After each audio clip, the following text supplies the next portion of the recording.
രാജപ്പന്റെ സുഹൃത്താണ്. ഞാൻ പച്ചാളം ഭാസി. രാജപ്പനെ നവരസങ്ങൾ പഠിപ്പിക്കുകയാണ്. ശീർഷാസനം കഴിയട്ടെ, ഞാൻ വെയിറ്റ് ചെയ്യാം.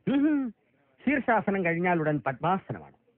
അത് കഴിഞ്ഞാൽ കുക്കുടാസനം, പിന്നെ സർവാംഗാസനം, പിന്നെ മയൂരാസനം, എല്ലാം കഴിഞ്ഞാൽ ശവാസനമാണ്. പിന്നീടാണ് നവരസങ്ങളിലേക്ക് കിടക്കുക. കഠിനമായ പഠനമാണത്. വിശദീകരിക്കാം. ശൃംഗാരം, കരുണം, വീരം, രൗദ്രം, ഹാസ്യം, ഭയാനകം, ബീഭത്സം, അത്ഭുതം, ശാന്തം. ഇവയ്ക്ക് പുറമെ ഞാൻ തന്നെ ഗവേഷണത്തിൽ കണ്ടെത്തിയ 4 രസങ്ങൾ വേറെയുമുണ്ട്.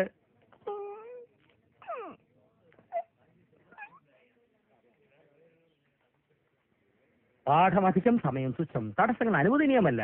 ശത്രുവായാലും മിത്രമായാലും. പതഞ്ജലി, ഭരതമുനി, പോയിക്കോളൂ.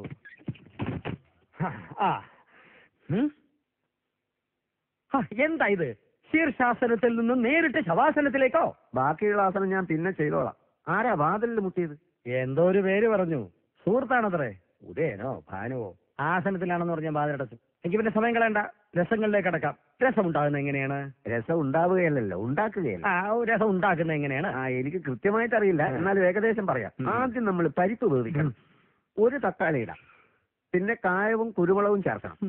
പിന്നെ എണ്ണ ചൂടാക്കിയിട്ട് അതിൽ കടുകും കറിവേപ്പിലയും പിന്നെ വെളുത്തുള്ളിയും മൂപ്പിച്ച് ചേർക്കണം. അത്ര ബുദ്ധിമുട്ടണമെന്നില്ല.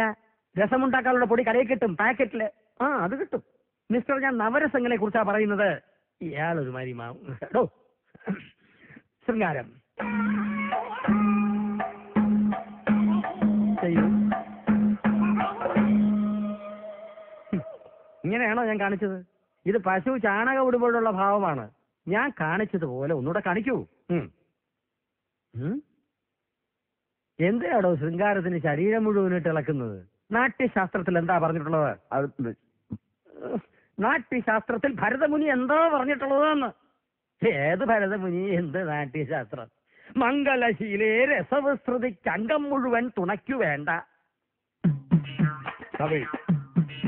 ഒരിക്കൽ വിശേഷാൽ കണ്ണിന യുവതാൻ വേണം രസമുളവാക്കാൻ.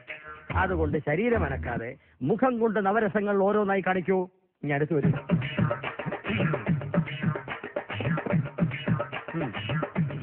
കരുണം ഇതുപോലെ കാണിക്കൂ.